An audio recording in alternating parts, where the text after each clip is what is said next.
arms up right now, to be honest. Puma's Refibre campaign is on a mission to reduce waste by recycling your old garments. To raise awareness, we're going to see how many items of Puma clothing the guys can put on in 90 seconds before we donate them. How many items of Puma clothing do you think you're going to manage to get on? 90 seconds you've got. I'd say between 10 and 15. Yeah, I'd say similar, maybe 15, 20. Oh, he's going higher. Are you sticking 10 to 15, Calvin, or are you going to go higher? No, I'm going to stick here. OK, 3, 2, 1, go! Oh my. T-shirts to start. Calvin's already got one on, so Calvin's on one already. Oh, he's cheating. He's putting... Please don't fall over. Oh, he's got a rain jacket. Mistake. Nah. It's a big mistake, honestly. Cool, bro. I've lost count. Nathan's now shoving. Yes! So that doesn't count. Right, you've got 5, 4, 3, 2, 1. Stop! Oh. So, how did you both find it? Tough. Yeah, it was difficult. You don't look like you can get your arms up right now, to be honest. So what we're going to do now is one by one, we're going to take items off and we're going to count them. So take your first one off. OK. 1. Second one. 2. OK. Right, third. That's 17. And then that you've got to do your 17, and then of course not. and then Calvin wins with the last sock. Nah. 18. Told you I was going to win. Where does this rank in terms of career achievements, beating Nathan at putting on lots of layers of clothes? Oh, it's definitely up there. No, you know, sometimes in life it goes like this, and yeah, you have to pick yourself up and go again. Donate your old sports gear at the city store now and help reduce waste.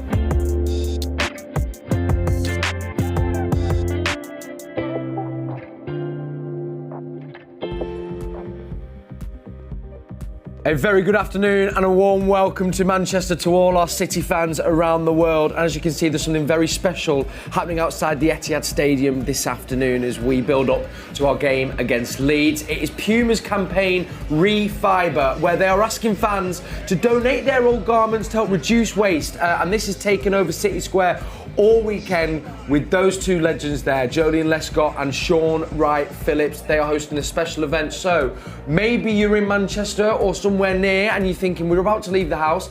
Actually, I want to come down and donate something like that man's doing there. You can do, and it would be greatly appreciated from us all at the club. Plus, if you do that and drop an old garment in one of those boxes there, you could be in with a chance to win Tunnel Club tickets for next season.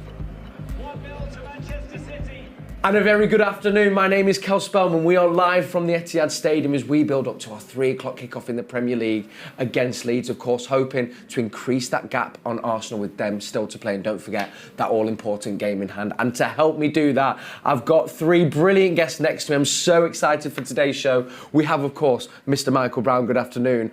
Club legend and club captain Keith Curle, and a man who's one of only a few goalkeepers to have actually scored a goal. He's got that over Edison, Mr. Paul Robinson. So great to have you on. I'm really excited to get into lots of discussions today. Paul, how worried would City fans be about this new manager bounce back? Sam Allardyce coming in for Leeds, as we know. I think, to be fair, to start with, I think that's the only thing I've got over Edison at the moment. I think he's a top-class goalkeeper in top-class form, but I think the Leeds are looking for the new manager bounce. I think, listen, the manager's going to come in, he's going to try have an effect on the players without a shadow of a doubt, but what hasn't got a transfer window. He's got the players in front of him that he can deal with. He's got to get them organised, he's got to get them structured. The biggest thing for him, he's got to stop them leaking goals. In all honesty, it couldn't be a worse game for Leeds to come. I mean, I've worked here a lot of times this season, and City are fantastic at home, free scoring. The combination that Sam Allardyce has got today, he's got a team that can't stop shipping goals, and he's playing against one of the league's top scorers, and a fantastic team who are looking like they're going to win the Premier League again. And it's a really difficult ask for Leeds today. From a Leeds point of view, it's very, very important they don't get scarred today. He's not going to come here expecting to win. He's not going to come here expecting to take a point. He's coming here expecting a performance. He wants to see something from his team. The most important thing is that they don't get wounded today. 4, 5, 6, 7, whatever it could be, would be hugely damaging for Leeds. A 2-1, a 3-1 with a performance, the manager can take something from that. Yeah, something for them to build upon, but obviously City will be wanting to make sure they keep this momentum going, Keith. And what have you made particularly of this kind of return since the international break? Because it just seems we've found another gear again, doesn't it? Yeah, I think they've got that momentum now. I think I've been watching a few of the games, and I think the pleasing thing is probably as a coach manager, they make the game look so simple. But there's detail within it when you analyse it about the roles and responsibilities the players have got, but they've still got freedom to express themselves as well. So again, I think they've got that momentum now at the right time. Absolutely. Mike, I'm going to come to you for your thoughts on team news, but I have to say I've not seen you since, looking slick in black and looking very lean after that marathon run. Massive congratulations. No, thank you. It's coming back very quick now. It's heading for a milkshake straight after the show. Yeah, honestly, I've just got to watch out. But no, it was a great experience. Thanks for everybody for all the support. Wonderful. The amount of people who helped you along the way, and the amount of money that I made for the charity as well was incredible. So yeah, really good experience. No, really a special achievement, Brownie. So massive congratulations again. Right, let's get into our team news then. Here it is. Starting 11 has 7 changes in it after that win against West Ham in the middle of the week. So Ederson returns to goal, and then a name we've not seen on the starting 11 for a while, young Rico Lewis. Pep had loads of praise for him in his pre-match conference yesterday. Manuel Akanji, Aymeric Laporte comes back into the side alongside Nathan Ake after his goal against West Ham in that 3-0 win. Moving to the middle, Ilkay Gundogan captains the side alongside Kevin De Bruyne. And then he's looking like a forward 4. Obviously, Alvarez kind of drops maybe in a little bit into that midfield. And then the 3 is Riyad Mahrez, Phil Foden, and after making history and breaking that record now, he's got Dixie Deans in his sights. Erling Haaland completes the 11. As we look to the bench, Ortega, Walker, Diaz, Phillips, Stones, Grealish, Rodri, Silva and Gomez. My goodness, just a slight chuckle there from the bench, because these, we know the strength in depth is something else. But let's start with the attack. And Paul, if you were stood in the sticks, how worried would you be coming up against an Erling Haaland in the form that he's in? Listen, he's something else. I mean, you run out of superlatives for the man. I mean, his records this year, what he's set, I think the only person that could potentially break them in at this modern time is himself. Yeah. I mean, there's players that I've played against. You look in the Premier League, you look at the likes of Henry, you look at Van Persie, you look at Andy Cole, Sheringham, Shearer, Rooney. But to do what he's done in such a short space of time is incredible. There was a lot of talk about, do Man City need him after last year? The way that they won the league with a false 9.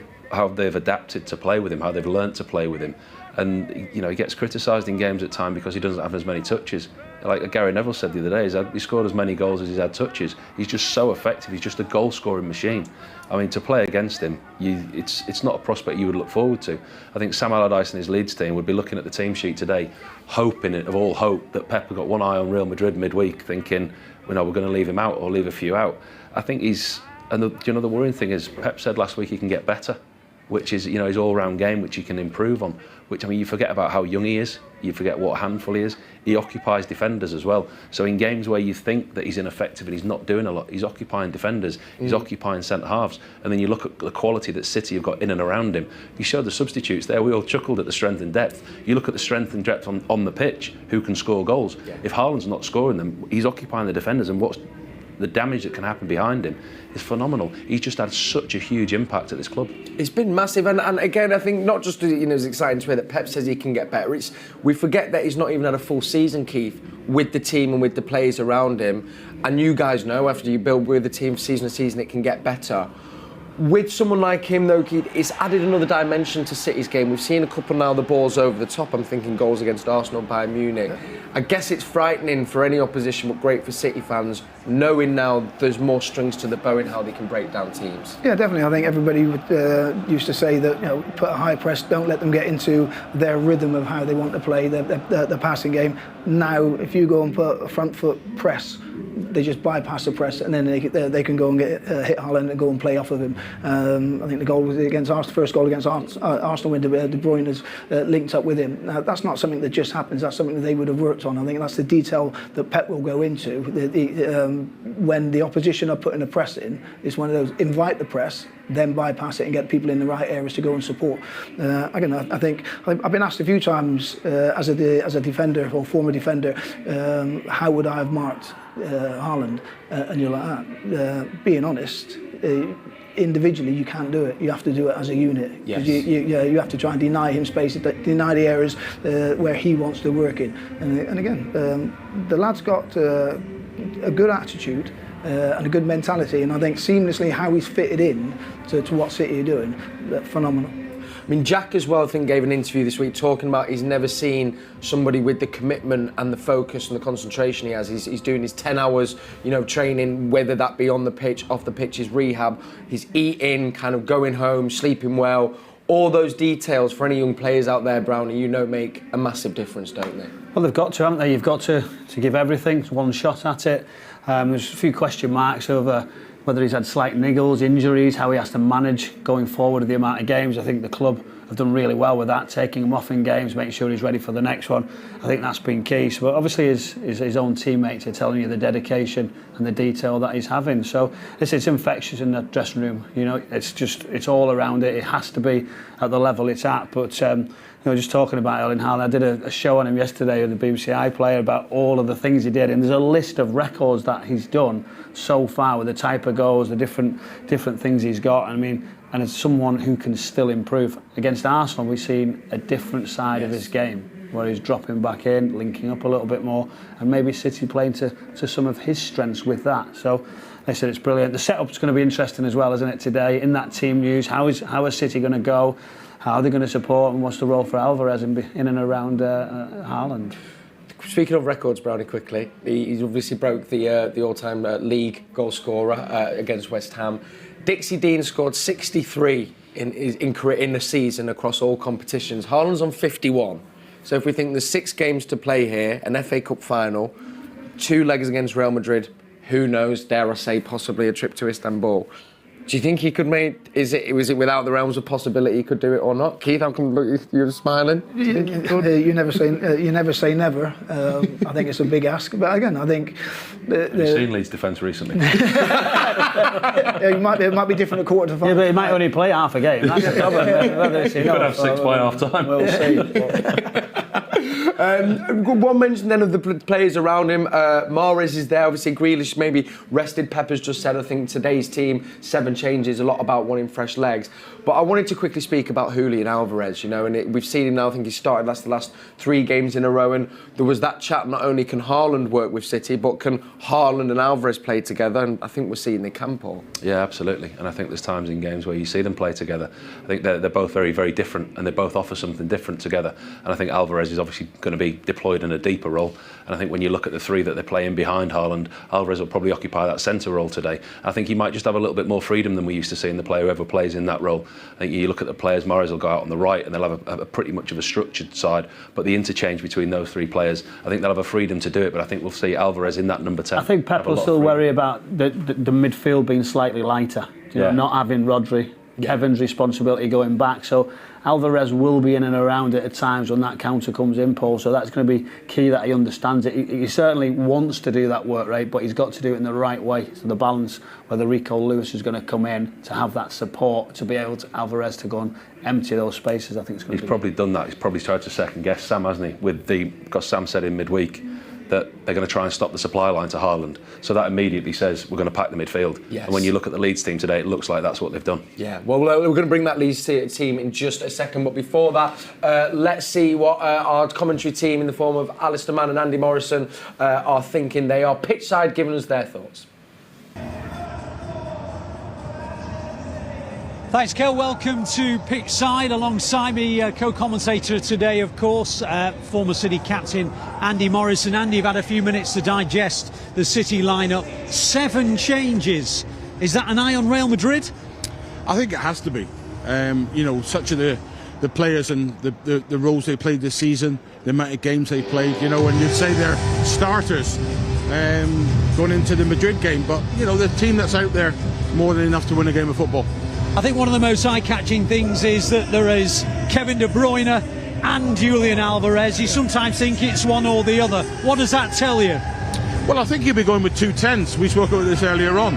I think Gundogan will take over Rodri's role. It'll be probably Rico Lewis will come in there as a 2-man pivot, creating that box, sort of a 3-box-3. And it's attack-minded, and there's goals in the team. with Alvarez and Haaland, you're going to score goals.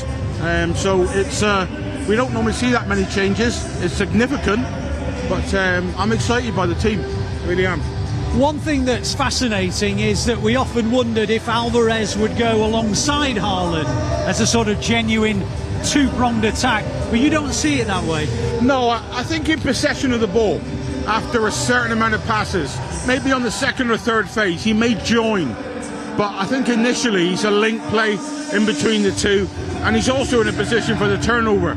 If we lose the ball, he's in a position to counter press. So it very rarely is it a two, and I don't think in modern football you ever get even a one now who stays high. They always have a roll out of possession. You mentioned that and you allude to it. Have City had to change from that false nine way of playing to having Haaland? Did it take time? I would have said it would have took a lot longer if we hadn't had Haaland. I think such is his unique ability to score goals. That there's a bedding in period, but he scored goals from day one. So it's a unique player, and I think maybe under any other circumstances it might have took time. But Pep said when he first came in, he scores goals. He wants to score goals. He has an enthusiasm to work, and he takes no more pleasure than seeing the ball hit the back of the net. So yes, maybe without him, but with somebody as special as him, I think you can make any system work when you got him going into the box on each attack. Last season it was City 7, Leeds 0. Could you anticipate a one-sided game today? There's changes, isn't there? And listen, I've looked again at the stats, and I've looked at how difficult this is for Leeds today, especially with the position they're in and the need to get a result or at least stay in the game. That's going to invite us on, and we've got so many points of attack, so many threats in so many areas that it's going to be very, very difficult for them to stop us, regardless of that, the changes that we've made. But Sam will come up with a plan. Sam will have an idea to stifle the game, and his very presence will make it difficult. Well, we'll have more on Sam Allardyce because his first job in football, Andy Morrison was his captain. I think that's right in saying. That's correct, yeah. So a little bit of an insight from a man who knows about him. That's coming up in a few minutes' time. Back to you, Kel. Thanks, Alistair. We'll be hearing more from them in just a little bit now. Remember as well, you can get their commentary on the official Manchester City app. That's where you can also enjoy recasts, but not just that. There's a whole host of brilliant content. Of course, you can relive highlights from our win against West Ham. There's some great player interviews and manager interviews. We've also then, of course, got some exclusive content that is only available on there. That's taking a look at Erling Haaland breaking the Premier League record. We've got nominees in Manager and Player of the Month. Plus, as well, this week, there was some big news for our women's team where they've appointed a new director of football in the form of Nils Nielsen, so you can see his first interview there about that role.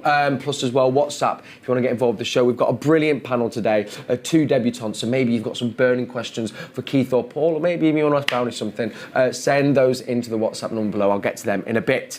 Leeds, teams news now, and as Paul said, there was maybe a hint that he was going to pack the midfield, Sam Allardyce, with his first game in charge. It's looking like he may have done just that. We begin with Joel Robles in net, then towards the back. Christensen, Erling, Roebuck and Firpo. Then kind of a midfield 5, but with Nonto, I think, in a bit more of a free role. We've got Jack Harrison, Forshaw, Rocker, McKennie and Nonto. And then up front, leading the line, Patrick Bamford. Let's begin, Keith, with the first matter of hand, in which Leeds are going to have to try and stop a free scoring City. How can you see them setting up with this game with Sam Allardyce in charge, of course, his first one? It's a difficult one because you're thinking they're going to have to deny space for, say, in and around the goal. So is it going to be a back 5 with 4 in front and 1 up front, or are they going to revert to that and go 5-4? I think it's going to be a case of everybody back behind the ball and flooding the area that City are dominating possession in. And then all you're trying to do, you just don't want to get opened up as a back 5, as a back 4, or with the people in front. It's going to be a thankless task. But again, when you look at it, you think everything's in a positive for City, and that can be dangerous. And I think Sam will be looking at that as well, thinking like, look, don't concede. and we will get one opportunity. It might be a set play, but we only need one opportunity. It might come in the 80th minute.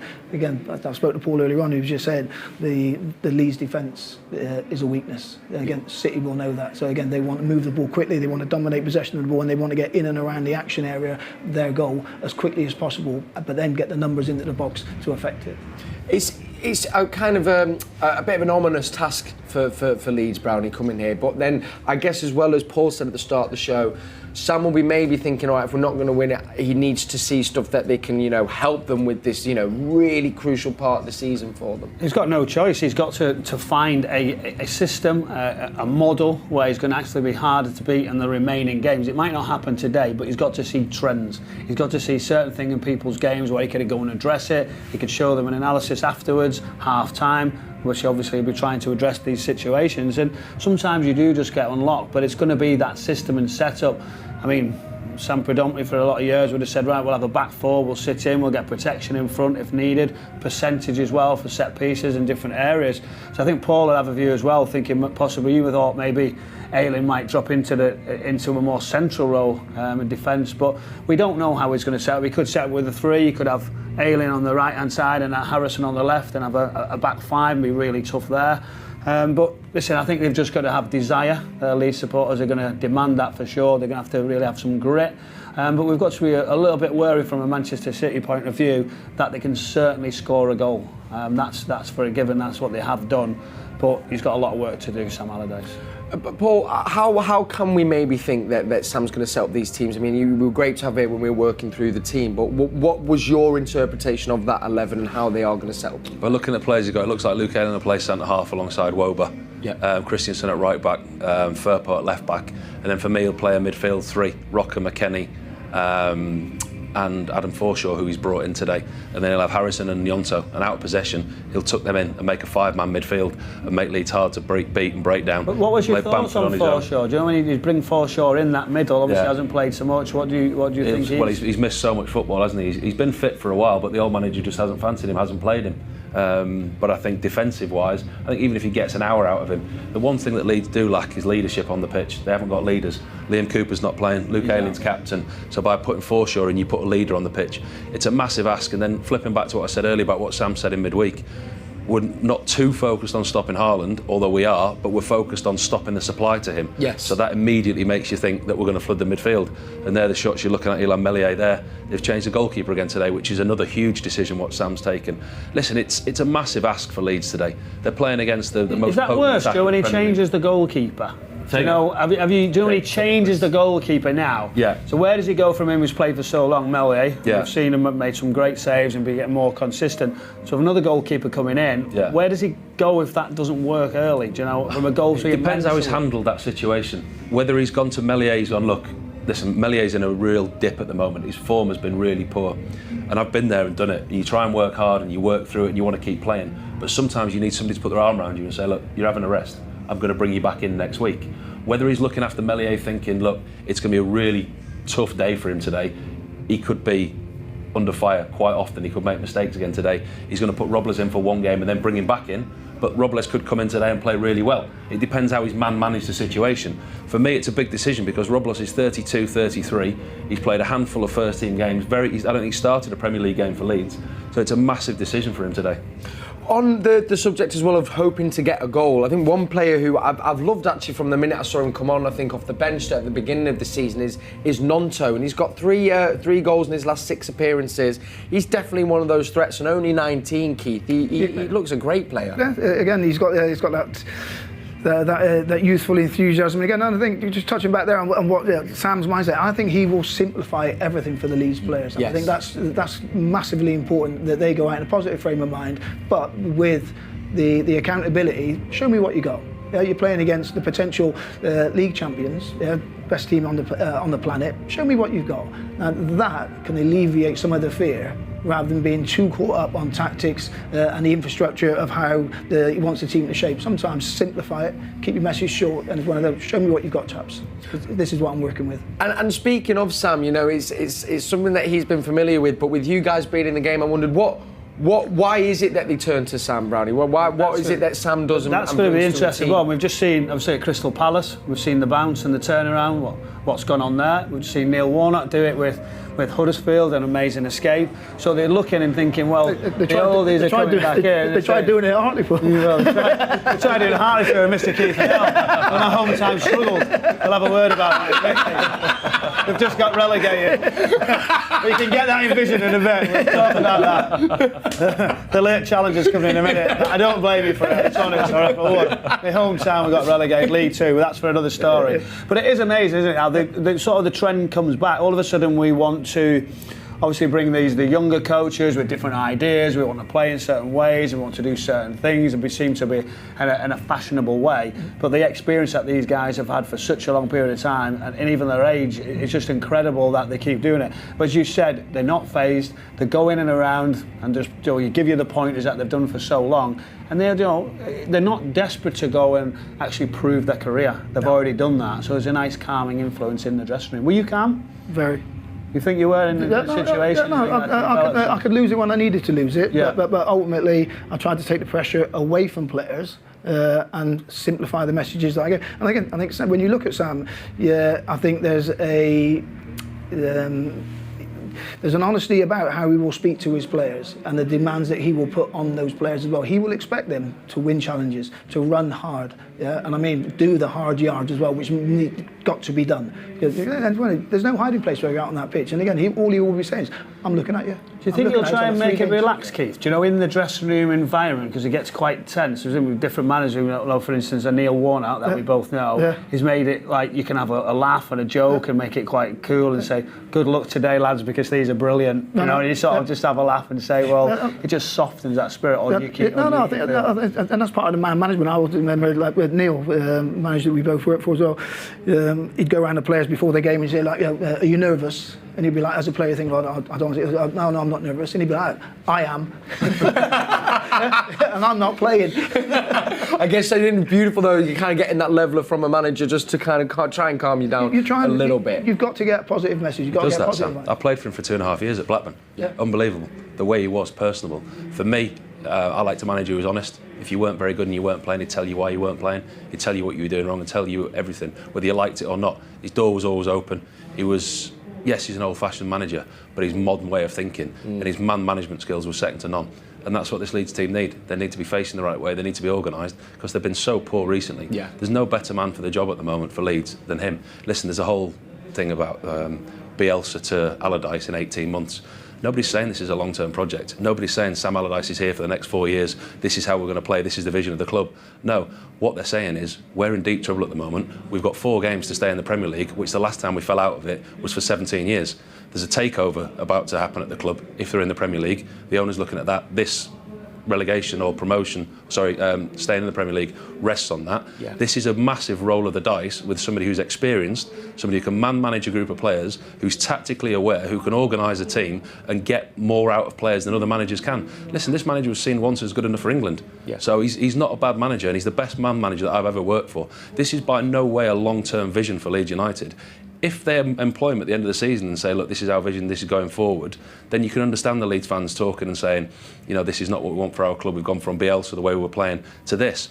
Sam is a short-term fix. And the way that they were with Javi Gracia, they were sleepwalking towards relegation. This gives them a chance. Gives them a chance indeed. Thank you to the gents in the studio. Well, we'll carry on this conversation, but with another man who has played under Sam Allardyce, Andy Morrison. Here's what he was thinking with Alistair Mann. Yeah, welcome back once again. Thanks, Kel. Andy Morrison still alongside me. Now, Andy, if I'm right, you were signed by and made captain by Sam Allardyce in his first job in management, is that right? That's right, yes. I was at Blackburn. Sam came into Blackpool as his first job, and you know, within a month he signed me. Record signing for Blackpool at the time, and you know, Sam's first job, and you know, we had a great 18 months together. What did you learn most from him? I think Sam was ahead of his time. I think it's always, you know, with sports science, nutrition, the physical side of the game, rest and recuperating, ice baths, you know, way before it actually became the norm. Sam was looking at in that in great detail, and it was his first job, and you know, I warmed to him because he was authentic, it was real, you know, and he was a huge character, and certainly certainly inspired all us, you know, and maybe put a little bit of fear into most of us. Maybe not me so much. Well, he's already made his impact. He's got 4 changes today, and only one of those is because of an injury. And I think the headline act is that Meslier, who's been the number 1 for Leeds in goal for 2 or 3 years now, dropped straight away. In comes Joel Robles. What does that tell you? I think he's taking him out the firing line, maybe for the games that are coming. You know, today might be a really tough day. Does he think that for the next 2 or 3 games he's going to need his number 1 goalkeeper in and take him out the firing line, refresh, you know, and give him a chance to step away from the pressure of the Premier League and then look to integrate him back into the team? I don't know what the thinking is, but you know, I'm sure Sam will have looked and thought, you know, it'll be benefit us really with a change. What tactically do you anticipate he'll do today to stop City? I'm not sure, because I would normally say, listen, I know what Sam's blueprint for success is, and you know, they'll play forward. They will not play sideways. It'll be play to Bamford. It'll be second balls, and what they'll make sure they do is when the play breaks down, there'll always be 2 units between where the ball is and their goal. It won't be balls into midfield and playing from there. He'll play direct, and it'll be about being solid, compact. But whether he comes up with an idea of trying to press us higher up the pitch, I'm not sure, because in many ways it is a free hit, Ali. You know, I think if I had been Sam, I might have come in on Monday and sat in the stand and watched this one and came in. But he knows that there's 4 games left and they have to get a result. This is a final question, really, and it's maybe not one that you can answer necessarily, but do you think he's looking at these 4 games and thinking, my 2 wins are going to come from the 3 games after this one? This is almost a learning experience today. I think so. I think Leicester were exactly the same when they came. You know, what can we take from this game? Learn as much as I can for the games going forward. But it's exactly the same as midweek. While they stay in the game, they've got a chance and something, and you can build up this energy while it's at 0-0. And we saw during the week how they collapsed almost. It was a different team altogether when they were 1-0 down. It was, the game's finished, we can't get back into it, so they just drop off. And while it's 0-0, the longer they can keep it at 0-0, they'll feel there's a chance of getting something out of the game. So what's the score in your opinion today?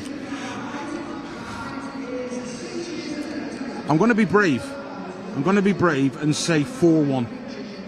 Okay, 4-1. We'll see. He's not normally far off. I think you were pretty close on Wednesday as well. Those are the thoughts of Andy Morrison. Don't forget to download the app, and we'll be bringing you the commentary from the moment the first ball is kicked to the last. Back to you, Kel. Wow, big score prediction there. 4-1. We'll be getting our score predictions from the studio at the end of the show. If you watch every week, you know that's the time that we do it. I remember the City app to listen to Alistair Mann and Andy Morrison. Right, we are delighted here on Matchday Live to now bring you our long list for Manchester City's Player of the Season. Now remember, this award is voted for and chosen for by you, the fans. You can cast your vote. So those are the nominees there. We've got Phil, where have we got them up here? Bringing them up just to your right. We have got all of those players to your right. I won't read through them all, but if you're seeing any on there you're thinking they should make the shortlist, then jump online and go cast your vote. We actually asked the gents here in the studio to let us know their shortlist. Keith Curle, you went for Haaland, Gundogan and Rodri. Could you talk us through your choices there? Haaland, obviously. Of course. How come? I think he's doing okay. Again, he's the focal point of the team. His goals, obviously, but I think I've enjoyed how he's, like I mentioned it earlier, how he's fitted in. And again, you look at him and you think, got good mentality about him. And as a striker, you need that. But he's got a hunger about him as well. He wants to score goals and continue scoring goals. He knows what his job is. When he first came in, people were mentioning, like Michael said earlier on, about not getting involved that much in the build-up play and not having enough touches. He knows his job. He's in there to score goals, and he's doing it very well. Brownie, funnily enough, he was a name also on your final shortlist, Erling Haaland. Yeah, my list was very flexible and still is flexible. Anyone can just jump in and add. All the big games are still to come, so we've got to be careful. Listen, he's done remarkable, isn't it? And do you know what? I've always watched people throughout the years of the top players When they're not involved, they'll go and have a look and go and get it, go and have a touch, go and be, just want to feel for it. This guy's different. Yeah. He'll actually stay at the top and say, I'm not really that bothered if I don't have too many touches. Is that something he's got to improve, or is that something that makes him better? We'll soon see how that develops. There's certain games, 8-9 touches, but then he just comes to life, doesn't he? As soon as there's any pass going in forward positions, great movement, and that's what he's brought. But listen, it's going to be so difficult, isn't it? He's getting all of the rewards because of the goal return. But I look at other players on the pitch as well who've done so well. Underrated, that's something I probably look at. He's getting everything, isn't he? I mean, let's be honest, he's cleaning up, isn't he? I think he's still eligible for the Young PFA award as well, isn't he? Yeah. I think he could clean up everything this year. If you're honest, he gets everything. The records he's done, the way he's come into the team, he's just blown everything away. If you're giving anyone else a vote, it's a vote because you're trying to think of somebody else. Yeah. He gets everything. He wins every award. For me, Rodri's my favourite player. I spend a lot of time here at the Etihad. I watch Manchester City a lot. Rodri's my favourite player in the Premier League. I think he's outstanding. I just think he's just so underrated at what he does, and he's so key and vital to what City do. But you can't look beyond Haaland for any award this season, regardless of what it is. Probably not the Golden Glove, but he'd probably have a good go at it. He would as well, no. But it's funny you mentioned Rodri. Keith, that was a player as well that you mentioned, and for me, I'm echoing your words. He just gets better and better with each game, and he's just phenomenal and colossal in that middle of midfield. Yeah, definitely, and I think he's one of those things that you attribute to, you say, reliable, consistent, dependable. That is his mantra, where you know what he's going to do, you know what he's going to give you week in, week out, game in, game out. He's got a consistency about him that you need to build a team around. And again, like I say, he's underrated and understated, but not by the manager or not by the coach. Absolutely. He's like you said, Calvin Phillips is not getting minutes in the pitch because of how good he's been. Pep Guardiola said yesterday, he just knows his job. He only has to give him a little one or two little things, and then he goes and gets on with it. But he's had to learn that. He's had to develop. He's had to get in a different condition. I felt like he didn't cover the pitch the same as what he does now. But again, when you're in that position, you're a lot of wasted energy. That he's going passing the square, and he doesn't have to empty those positions. So a lot of the time is actually, do I just wait? The game will come on top. I can go and fill in that space quite comfortably. But the biggest improvement by none is how he takes the ball under pressure. And only the top players can take it when somebody's next to you, take it into a different situation, glide almost. You can't take it off him, and that's a huge improvement that you've got to give full credit to the coaching staff, what they've given him. But yeah, he's a joy to watch, very unselfish, sitting in that role. That's somewhere I did. I was listening, thinking Rob was going to mention the goalkeeper, straight away get him in. He touched on it with a Golden Glove, but he actually went with Rodri. So I think we all, when we were asked the question, weren't we, said how good and how an unselfish role he's been in. I think the biggest compliment you could pay him is how important he's become to this team. I mean, I was here for the Leicester game when they were 3-0 up, and actually you got a little insight into what level of importance Pep sees his players in how he brought them off. You're 3-0 up, and obviously he changed it, made 5-6 substitutions, whatever it was, and you look at the players in the order that he brought them off, and you're thinking, okay, there's a little clue there as to who he wants, because obviously there's a massive running coming up now. The Champions League semi-final, the Premier League running, the FA Cup final. I was looking at the order of priority that he was bringing his players off, and it was quite an interesting watch just to see how they came off. Yeah, absolutely. Do you know, like for Keith's perspective, centre-back, it was really, really quick. That's what you had. What did you want from your holding midfield player? Because you're looking at him, you're directing him because he doesn't see it. Yeah. What in particular were you looking for from somebody in front of you? You want him to be able to deny the ball into the centre forward's feet. It gives you the opportunity that you can go and mark channel side then. But you want somebody who was reliable in that area in front of you to be there at the right place. Otherwise, you had to come out of your position. If the centre forward went short, if you didn't go, you hand him over to your centre midfield player, you had to go with him, or they're going to get turned and run at you. So having somebody that understands blocking passing lanes, being in the right place, it gives you the advantage and hopefully a head start on where the next pass is going. So did you direct them as one of them was like as a centre back? Were you telling them go right, go left? Were you quite vocal in that position? Because are we giving credit to people behind him as well? We know Diaz is very vocal. I think it's a game understanding. When the game's happening that quick, when you're marking your centre forward, and you've got people that've got pace like Shearer, Wright, Cole, people like that. They have to. It's an understanding that you get. You haven't got time to talk through it, because by the time you've got that person in position, you're out of position and your centre forward's made in a run. I think Steve McMahon was excellent when he first came to Man City. He understood understood that role of sitting in midfield. Peter Reid, who was manager of Man City, he understood that role of out of possession, being position, and that was very vital for more so than for the back line then, because if you've got that, it stops them coming through and gives you the opportunity to get a head start. So it's the most important role on the pitch. You have to get that saying at least once a show, Brownie, don't you? But we are actually going to speak about another player in that position, and it's one captain to another, Keith. We'd probably assume he'll adopt that Rodri role a bit more, given the lineup. İlkay Gundogan, who again has just been mesmerising to watch, I think, at times. Technically, he's a joke, and his brain is something else. Yeah, again, I think going back to a coaching role, you try and emphasise to players know your next pass. He knows the next passages of play. He knows the next sentence. He's not just. He knows his awareness of where other players are on the pitch. Excellent. His ball mastery. Excellent again. He's one of those, again, probably the one thing that you'd say that he lacks in is he's not a naturally dynamic player. He's not suddenly going to go, but his timing, he's got yards in his head that he makes up with. Yeah, I love that. I think he's Pep's brains on the pitch. Do you know, they get on really well. I think he relies on so much. I think he delivers all those things that Pep Guardiola wants, and the timers of some of his runs, that intelligence. Yes, I agree. Getting across in quick sort of bursts is not him. He's just a real cruiser, isn't he? I think he's done great. I think Pep has said as well, he's got the highest footballing IQ that he's ever coached, which is really saying something. There's only some of us who got that. Well, look, there was also, we've got so much more to get to, but your final player was Nathan Ake as well, Brady. Now, if you want to help get that shortlist, there you go, mancity.com/POTS. Cast your vote, and of course, we'll be revealing the winner come the end of the season. Now, from looking at some outfield players, Paul, we want to bring our attention to Ederson. He was rested in the week, which I'm assuming was just to keep him physically fresh and his mind fresh, but he seems to, in a way, and to correct me if I'm wrong, but almost kind of revolutionised what a goalkeeper is in the role that he plays for City and how Pep uses it. I mean, just talk to us about how you've taken on Ederson in the Premier League since he's joined. Well, the fact he could probably play centre midfield for City tells you everything.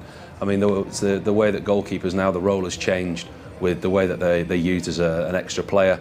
It's the game has changed. The role of a goalkeeper has changed hugely, and he's probably one of the best, if not the best, at it. I think some of the stuff that he does, the way that they play out from the back. Listen, if I did Cruyff turns about 3 yards from a goal line, my manager would have taken me off years ago. I mean, some of the stuff that they do and the way they want the balls played and the ability that he's got to be able to do it. But the thing for me is you talk about the ability with his feet. I mean, like now, goal kicks, we used to put the ball on the edge of the 6-yard box and kick it as far as you can.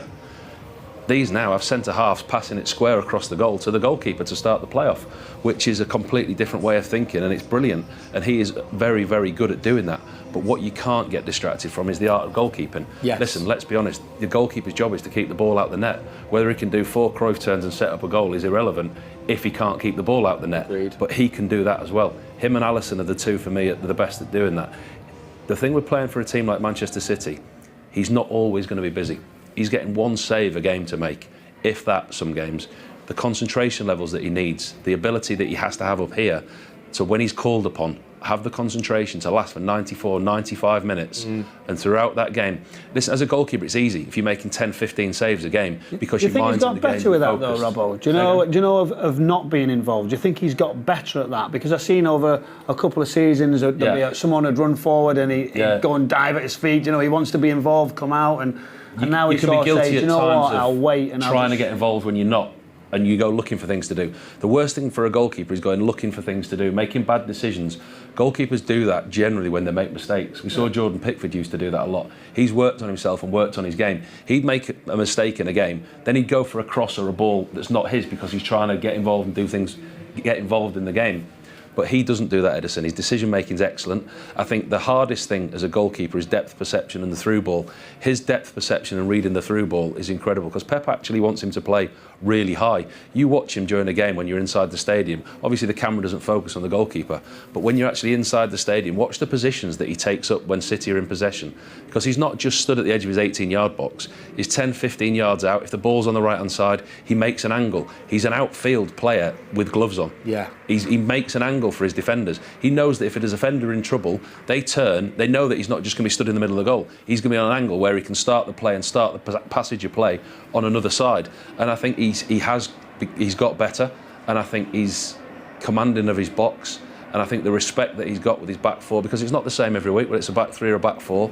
I think the understanding that they've got of him and that he's got of them, I think there's not many like it. No. I think there's a trust there. You know, with the ball, as a defender or midfield player, there's a trust in your goalkeeper. You give it to him, he's going to retain possession or rotate the play for you. Yeah, absolutely. He's been colossal and so key, as you say, to what you've done all season. But we mentioned at the top of the show, and we can't not talk about it while you're here, Paul. One thing he hasn't done is put the ball in the back of the net, as you've done here. We can see. I mean, what a moment! Can you talk us through it? This is just an absolute bullet. I got two in my career. One was a fluky free kick for Spurs. That was just a Roy of the Rovers moment. I mean, you practice against the other goalkeepers in training, but you never actually think it's going to happen to you. And we're all frustrated strikers. There's only one thing that stopped me being a striker, you know, about 3.5 stone. But no, I mean, as a goalkeeper, it was brilliant. I mean, it was.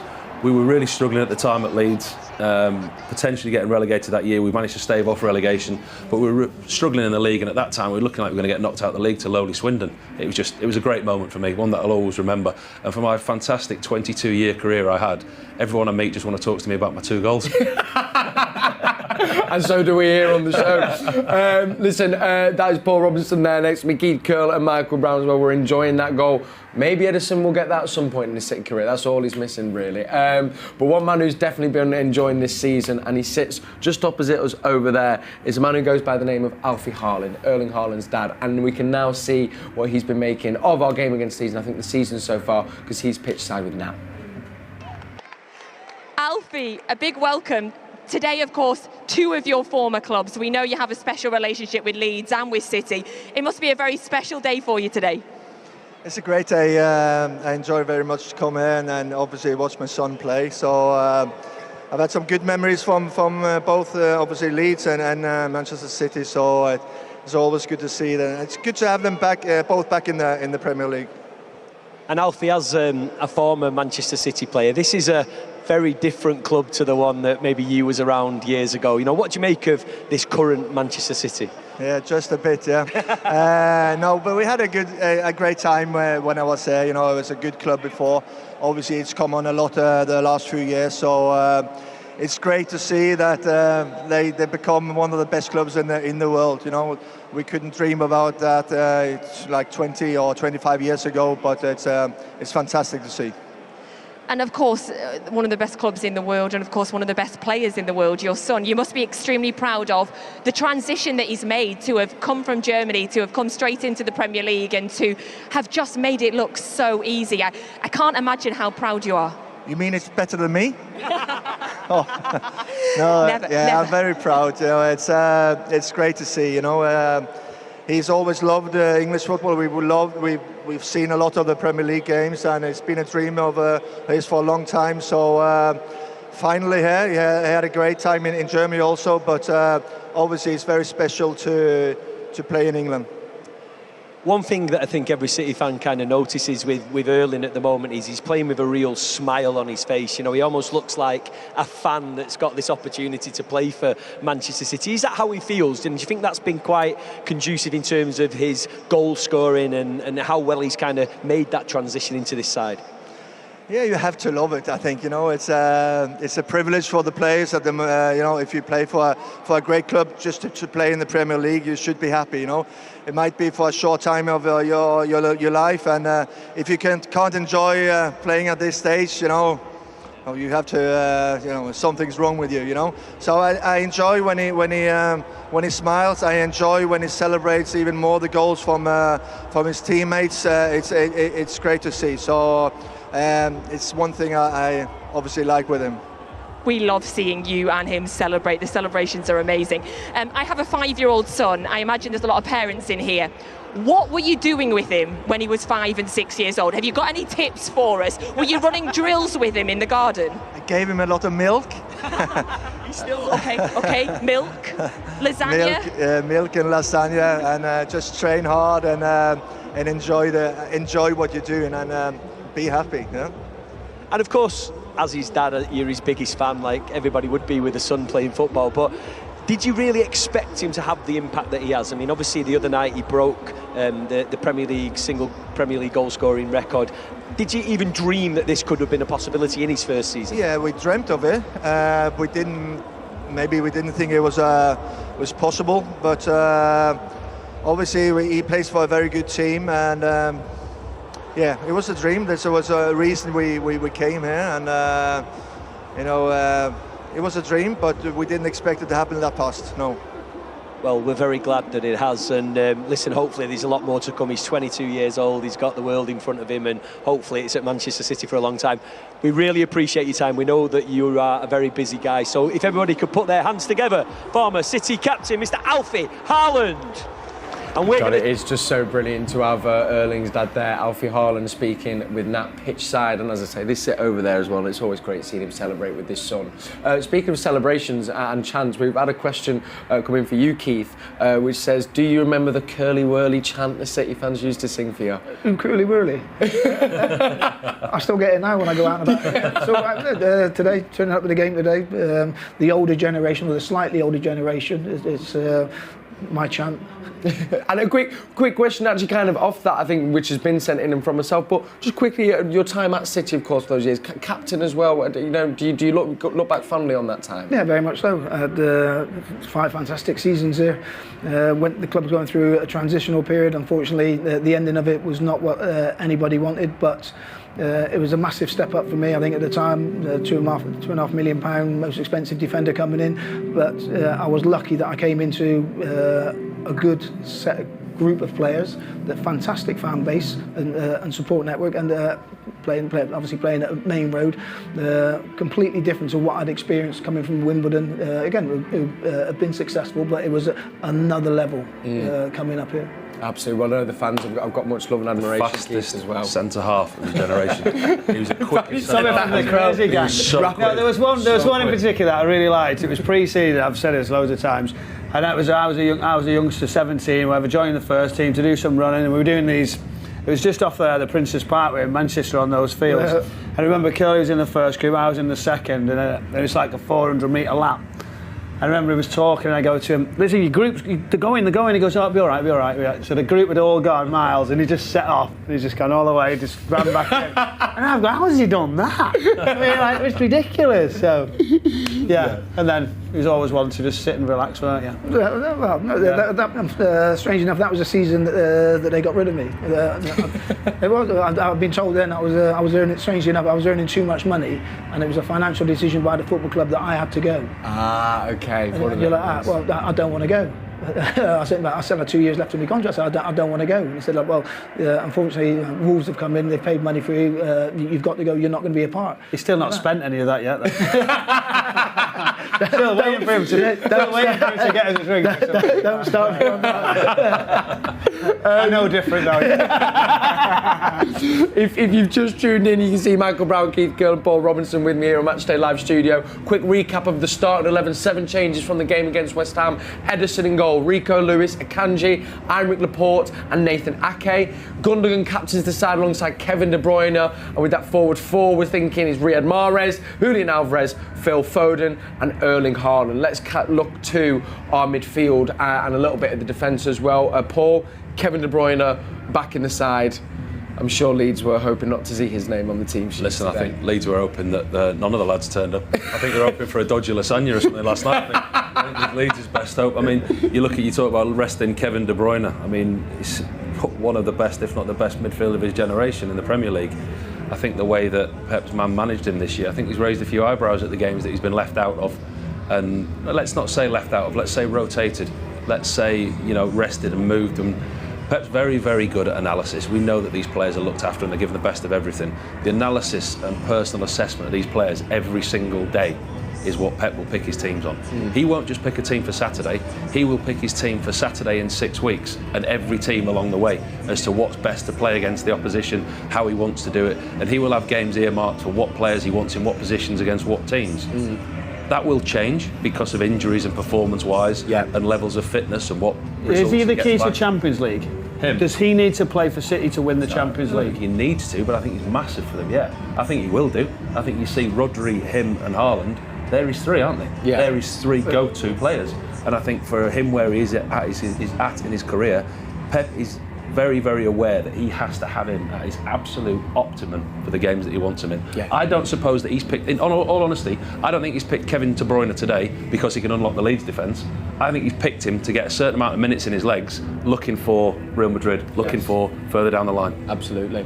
Another player who we haven't seen as much of, but I mean, Pep, couldn't have sung praises high enough for him, which I think says a lot, especially when you're only 19 years old, is young Rico Lewis. I mean, I'll summarise, but kind of saying one, he was been key to that turning point in City season when we were maybe losing games we shouldn't have. He says he's been key to kind of City playing at their absolute fluid best, and that he's helped teach Walker and John Stones what is required of that position. And Brownie, you were saying we'll probably see him doing that moving into centre defensive midfield alongside Ilkay Gundogan. Listen, for long periods of time, he kept these players out of the team. I mean, that tells you how good he'd developed, and what with that midfield eye, he could go into that position. He's comfortable on it.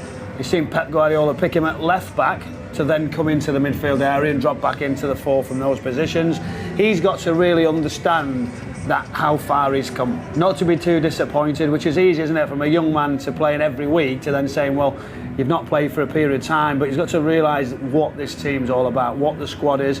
That'll be the hardest thing for him mentally, and not to go and overdo it today. Yeah. Except that he's already at a level, and it's just got to let the game come to him, just filter through and not do anything different that he's been doing for such a long time, but very, very mature.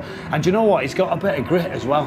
Yeah. He gets caught and he's up, and then he reacts, and I just think he's got everything to his game. He's been really impressive. Yeah, and I think as well, just looking at these highlights, this was the game that sparked the change, because he said, City players weren't out there defending him when Tottenham were going at him, 500%. So young Rico Lewis has been absolutely brilliant this season, and maybe for you might be that player of the season. So maybe go cast your vote on that website. Quick question for you, Keith, before we get score predictions. Diaz on the bench, he's been brilliant since coming back from his injury. I think key to City's form and momentum. But a partnership of Akanji and Aymeric Laporte, and Laporte for me, I'm buzzing to see him start, because I think he's been one of our best and most consistent defenders far this season, and Akanji a revelation. Yeah, again, phenomenal. I watched him play recently, and it's that seamless transition into the team, whereby right side, left side, in the middle looks comfortable, and again, that's a sign of a good player. Also,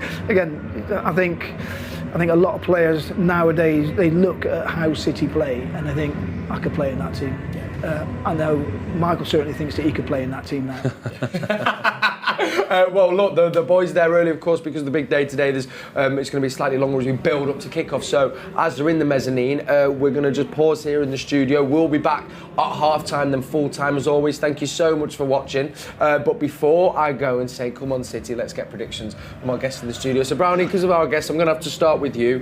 What is your prediction? Well, I've already been asked on City Square, so I'm going to have to stick to that. I said 3-1 to City. That was our first goal scorer. It was like Haaland, Mahrez, one of those two. So something like that, that's where I'm at. 3-1. Subject to change. Keith? Again, I was with Michael in City Square. I went for 4-0. 4-0, lovely. And what about for you, Paul? Listen, I'm an optimist, but I've also been at the Etihad a lot of times this year, and I'm a realist. I think if Leeds will come here under Sam, they'll look for a bounce. They potentially are getting a goal. They need a performance. I, like Brownie, think it'll be 3-1 to City. 3-1. There we have it. So there are predictions from the studio. As I say, thank you so much for watching. Alistair Mann and Andy Morrison, your commentary team on the City app. I'll be back at half-time. Last thing for me to say is come on, City.